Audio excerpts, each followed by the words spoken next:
Bonjour et merci de nous retrouver pour Un cœur qui écoute, votre rendez-vous de spiritualité. Et nous allons prendre aujourd'hui un thème un peu compliqué, un peu difficile et pourtant assez simple dans les mots. Le thème de la vérité. Et nous allons en parler en votre compagnie, Maurice Bellet. Bonjour. Bonjour. Je suis très content de vous recevoir parce que vous avez écrit beaucoup de choses sur beaucoup de sujets et vous n'avez jamais affleuré, enfin vous avez effleuré cette question de la vérité, mais vous ne l'avez jamais traitée vraiment. Donc on va essayer d'en parler avec vous. Donc vous êtes prêtre et auteur de nombreux livres et théologien. Alors on va commencer par un texte et bien entendu vous avez choisi un texte qui parle de vérité. Oui. Ô combien. Je le lis. Allez-y. C'est dans l'évangile de Jean. Au moment où le Christ fait ses ultimes confidences aux apôtres. Que votre cœur ne se trouble pas. Vous croyez en Dieu, croyez aussi en moi. Dans la maison de mon Père, il y a beaucoup de demeures. Sinon, vous aurais-je dit que j'allais vous préparer le lieu où vous serez? Lorsque je serai allé vous le préparer, je reviendrai. Et je vous prendrai avec moi, si bien que là où je suis, vous serez, vous aussi. Quant au lieu où je vais, vous en savez le chemin. Thomas lui dit, « Seigneur, nous ne savons même pas où tu vas. Comment en connaîtrions-nous le chemin ?» Jésus lui dit, « Je suis le chemin et la vérité et la vie. » Tout est dit. C'est ce que je disais en commençant. C'est très simple, mais c'est très compliqué. Les choses très simples, ce sont elles qui deviennent très compliquées quand on essaye de faire l'inventaire, de débroussailler, de dégager. Oui. Cette question de la vérité, elle est difficile actuellement parce qu'on a l'impression que dans le christianisme actuel, qui a connu des crises, qui a connu puis qui a 2000 ans d'histoire derrière lui, cette question de la vérité est un peu on est entre deux mondes, entre une sorte d'adhésion complètement folle à la vérité et puis une sorte de relativisme. Exactement. Il y a, si je puis dire, les deux tentations. Oui. La tentation d'un style doctrinaire. Je ne parle pas ici contre la doctrine, oui, mais contre le doctrinaire, qui est une sorte de fixation, de durcissement, et au fond de prétention. Nous avons la vérité, et nous n'avons rien à écouter vraiment d'autrui. Et au fond, peut-être qu'on n'a rien à écouter de Dieu non plus, puisqu'on sait. On sait. Alors ça peut prendre des formes quelquefois brutales, en particulier au cours de l'histoire, ça n'a pas manqué. Ça peut prendre des formes plus adoucies, mais il y a cette espèce de dureté, d'imperméabilité. Et puis de l'autre côté, alors il y a ce qu'on appelle le relativisme, qui paraît le tout à fait opposé. À ce moment-là, c'est, vous savez, chacun a son opinion. Enfin, faut pas dramatiser les choses. Il faut mettre surtout fin aux querelles religieuses et idéologiques. Enfin, chacun sa vérité. Moi, je suis chrétien, mais un musulman a bien le droit d'être musulman, droit de l'homme. Et au fond, si c'est son chemin vers Dieu, pourquoi est-ce que je prétendrais que le seul chemin vers Dieu, c'est Jésus-Christ? À quoi lui répondra l'autre? Mais enfin, il a dit « Je suis la vérité ». Il n'a pas dit « je suis une des façons dont on peut se cheminer vers la vérité ». Non, et dans toute la tradition de l'Église, il y a une affirmation extrêmement puissante. C'est elle qui, en particulier, autorise la mission. Or, ce que je crois, ce que je me permets de risquer comme pensée, c'est que ces deux attitudes tout à fait opposées, à la limite l'intégrisme, si vous voulez, puis de l'autre côté le relativisme, sont en un sens complices. Elles ont entre elles quelque chose de commun qui est au fond le refus d'accepter la question, d'accepter l'interrogation, d'accepter l'épreuve de vérité, d'accepter que la foi ne soit pas au fond quelque chose de tranquille et d'immédiat qu'on a à sa disposition. Si je durcis la doctrine, je me pose comme le serviteur inconditionnel de la vérité, mais en réalité, puisque je sais où est la vérité, ça peut se retourner, ce rapport-là. C'est ma propriété. Bon. Et de l'autre côté, bien sûr, je suis modeste, c'est seulement mon opinion, mais ça me dispense de travailler vraiment ce qu'il y a dans cette opinion. Et alors c'est pour ça que ce qui est en cause, c'est une relation à la vérité qui n'est ni d'un côté ni de l'autre. Et ce qui va la caractériser probablement de façon essentielle, je dirais que c'est une attitude éprouvante, mais l'épreuve est seconde. C'est une attitude en chemin. Et au fond, je suis le chemin. Thomas lui dit, où vas-tu? Alors, si on sait où il va, s'il nous explique comment c'est là-bas, on sait. Non, je suis le chemin. Mais aussi, je suis la vérité. Ce qu'on peut entendre comme ceci, la vérité, la grande vérité est chemin. Elle est voie, V-O-I-E, en même temps que voie, V-O-X. Ce qui nous met, nous, dans une sorte d'instabilité, de dépossession de la vérité. Pas du tout parce qu'on la méprise ou qu'on serait dans ces gens qui disent la vérité, vous savez, ça... Non, au contraire, par respect de la vérité. Il est frappant à cet égard de voir que parmi les personnes que l'Église reconnaît comme tout à fait admirables, il y a deux Thérèse, Thérèse de Lisieux et Thérèse, Mère Teresa de Calcutta, qui toutes les deux ont connu une épreuve de la foi vertigineuse. Oui. C'est pas qu'elles étaient moins croyantes que les braves gens qui ne se posent pas trop de questions. Oui. C'est précisément l'intensité de leur foi qui, dans le monde où nous sommes, dans la condition où elles étaient, etc., a fait qu'elles sont entrées dans cette nuit. Vous voulez dire que ceux qui disent « j'ai la vérité » et ceux qui disent « il n'y a pas de vérité » refusent finalement de rencontrer Dieu? Et que quand on rencontre Dieu, on se retrouve face à ce genre de... Alors, vous venez de dire le mot infiniment digne de respect et infiniment redoutable, Dieu. Oui. Il y a quelque chose qui, j'allais dire, circule dans la tradition chrétienne la plus authentique, la plus ancienne, avec une constance admirable, c'est que Dieu est insaisissable. Oui. Si Dieu est insaisissable, celui qui le révèle en son plein, et qui est tout proche, qui est Jésus-Christ, est en même temps celui qui nous révèle à quel point il est insaisissable. Au-delà même des exercices les plus hardis de la philosophie contemplative. Et par conséquent, si je crois en Dieu, je suis, comme disait Thomas d'Aquin, encore quelqu'un de respectable, quelqu'un qui croit en Dieu par la médiation de la doctrine. Oui. Mais c'est Dieu qui est visé. Et Dieu, je ne peux pas le viser d'une certaine manière. Il se donne à moi comme il veut. Et le chercher, c'est le trouver, sans doute. Mais le trouver, c'est le chercher. On est là dans ce qui est vraiment très central dans la tradition chrétienne. Absolument. Comme désaveu à la fois des prétentions sectaires ou des prétentions rationalistes. Et cette humilité-là de la foi n'est pas du tout quelque chose qui nous avilit, n'est-ce pas, nous rend comme des moutons bêlants, il faut croire. Pas du tout. Je pense que la qualité de l'épreuve que la foi peut faire surgir chez un être humain définit l'épreuve peut-être la plus radicale par rapport à la vérité.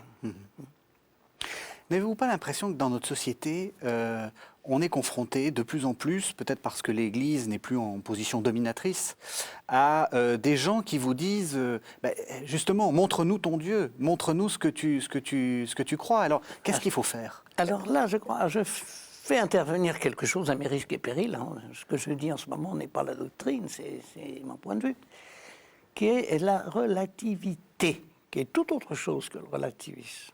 Après tout, même en physique, on parle de relativité, ça ne veut pas dire que chaque physicien se fait son opinion comme ça. Hein? C'est très rigoureux.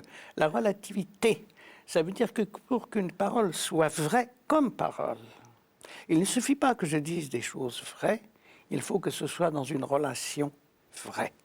Oui. Il y a un certain nombre d'années, j'ai écrit un livre au titre sulfureux qui s'appelait « Le Dieu pervers oui. » et où j'évoquais cette situation de gens à qui on a enseigné la foi chrétienne. Et quelquefois dans un langage correct, apparemment correct. On ne leur a pas enseigné des hérésies. Apparemment, il n'y avait rien à y reprocher. Mais dans un tel système de relations, dans de telles méthodes d'éducation, que finalement, Dieu leur apparaissait comme dur, cruel et méchant. J'ai dit, ce livre m'a valu des témoignages plus que je n'en aurais désiré, je vous assure. Et donc, ça m'a vraiment instauré dans cette conviction que, par exemple, la parole de Jésus Ce qui fait sa vérité, ce n'est pas simplement que Jésus dit des choses vraies. C'est que sa parole instaure entre celui qui l'entend et lui-même une relation concrète telle que l'autre est mis en cause quant à la vérité. Pas une vérité, la vérité de son existence. C'est vraiment très typique de l'Évangile, parce qu'après tout, l'Évangile n'est pas une doctrine qui s'opposerait à l'Ancien Testament comme la vérité à l'erreur. Oui. La vérité, c'est l'Ancien Testament. Oui. La vérité, c'est la parole de Dieu. Oui. Mais Jésus fait d'une certaine manière la vérité de la vérité elle-même, c'est-à-dire qu'il faut que cette vérité parle vrai. Et ça suppose qu'on ait une attention à l'autre, ce qu'évoque saint Paul quand il dit « je me suis fait juif avec les juifs et grec avec les grecs ». Une attention à l'autre qui fait qu'on écoute autrui. Que la parole qu'on lui dit, même si elle peut être tranchante à certains égards, est une parole qui est dans l'écoute de ce qu'il est, ou qui anticipe ce qu'il peut dire. Pas une parole indifférente, pas une parole en surplomb qui lui tombe dessus. Et puis, puisque c'est la vérité, vous n'avez qu'à marcher. Oui. C'est comme si, pour être dans la vérité, il fallait être dans une double écoute. L'écoute de la parole de Dieu qui nous traverse, et l'écoute de la parole et de la présence de l'autre qui nous interroge sur notre propre parole. Mais ce que vous recommandez, c'est quand même une démarche un peu risquée, parce que à trop vouloir s'adapter à l'autre, est-ce qu'on ne se perd pas soi-même? Est-ce qu'on ne perd pas sa vérité de vue? Vous voyez, c'est ce qu'on a critiqué par exemple dans le Concile de Vatican II, dans certaines interprétations plus exactement du Concile de Vatican II, où certains auraient abandonné la vérité pour partir vers des chemins où ils n'auraient pas dû partir. Vous touchez le point crucial, c'est bien ça qui est en cause. C'est qu'il puisse y avoir une coïncidence entre une attitude qui est une attitude d'écoute infiniment attentive, respectueuse de la parole de Dieu et qui se laisse constamment interroger par elle sans la réduire, surtout sans l'arranger, sans vouloir que la doctrine chrétienne soit d'abord compatible avec l'esprit contemporain, parce que là, c'est faire mieux que Jésus-Christ. Oui. Parce que lui, il n'était pas du tout compatible avec l'esprit contemporain. Oui. Il était dans le monde qui lui était contemporain. Ça, c'est vrai, c'est ça qui est décisif. Mais là, il disait une parole qui instaurait une rupture la plus radicale qu'on puisse imaginer. Absolument. Donc, être présent au monde, c'est pas se rendre acceptable. C'est être dans ce monde, mais pas de ce monde. La formule n'est pas de moi. C'est être dans ce monde, vraiment dans ce monde, donc dans une relation réelle, où on se tient avec justesse envers autrui. Et dans cette relation passe ce qui, de nous, peut passer de la parole divine. Finalement, il faut qu'il y ait coïncidence entre ces choses qui se séparent dans un traditionnalisme étroit et dans une adaptation malencontreuse. Il faut que ça coïncide. Mais, et là on retrouve Dieu et ce qu'il a d'insaisissable, puisqu'il s'agit précisément de Dieu. Cette coïncidence, je n'y suis jamais.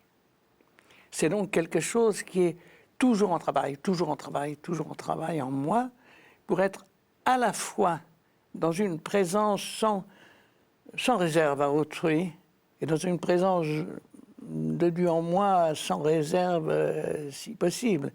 C'est une façon aussi de dire que la vérité, selon l'Évangile, c'est la charité, c'est agapé. C'est-à-dire qu'être dans la vérité du Christ, et parler dans cette vérité, ça n'est pas parler sur la charité. On peut tout à fait loisible. Ça peut même être nécessaire. Oui. Et c'est très bien. Mais il faut que ma parole, il faut que ma pensée soit charité. À la fois dans ma relation à Dieu et dans ma relation à autrui. Et ça, encore une fois, c'est quelque chose qui ne peut que m'interroger toujours plus loin. Concrètement, comment je peux savoir que je suis peut-être pas en train de coïncider, mais sur le bon chemin de la coïncidence? Peut-être abandonner sa volonté de toute puissance, abandonner la volonté de posséder la vérité?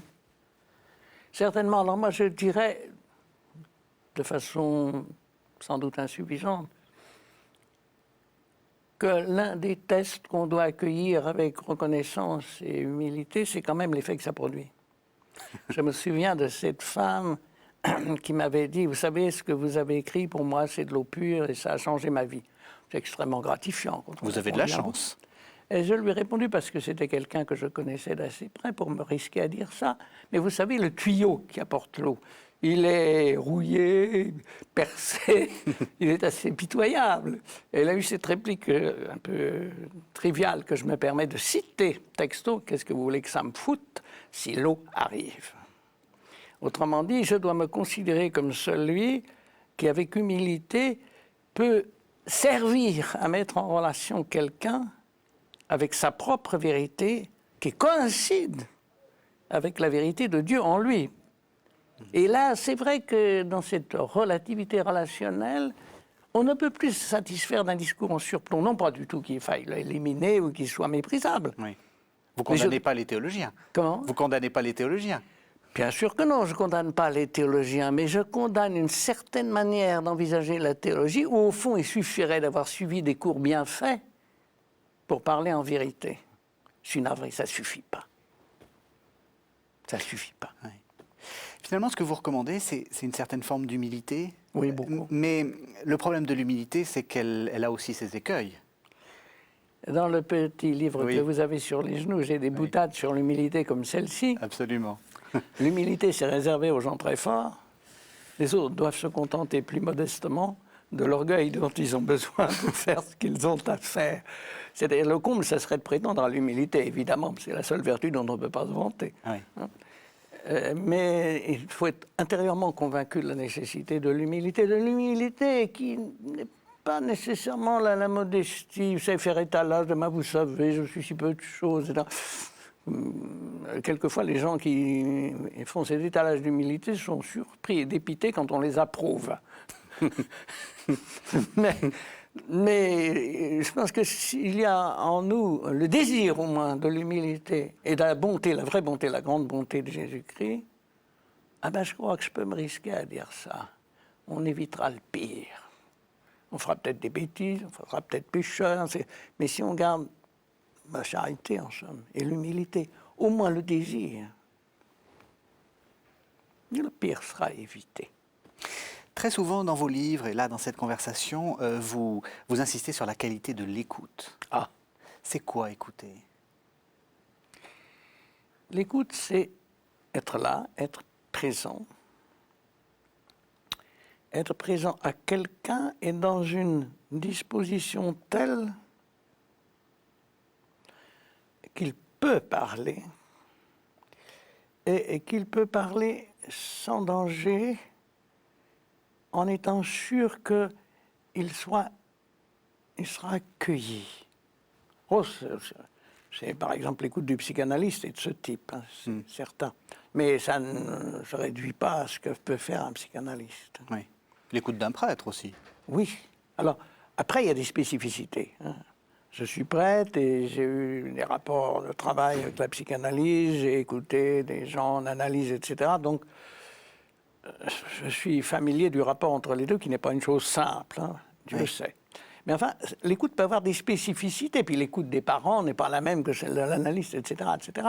Mais il y a une espèce de fond très profond de l'écoute qui est justement que l'autre peut être là, qui il est, dans sa présence et sa parole. C'est-à-dire que l'écoute fait à celui qu'on écoute un don qui est tout à fait premier, c'est sa possibilité d'exister finalement, la possibilité concrète d'exister, sans condition.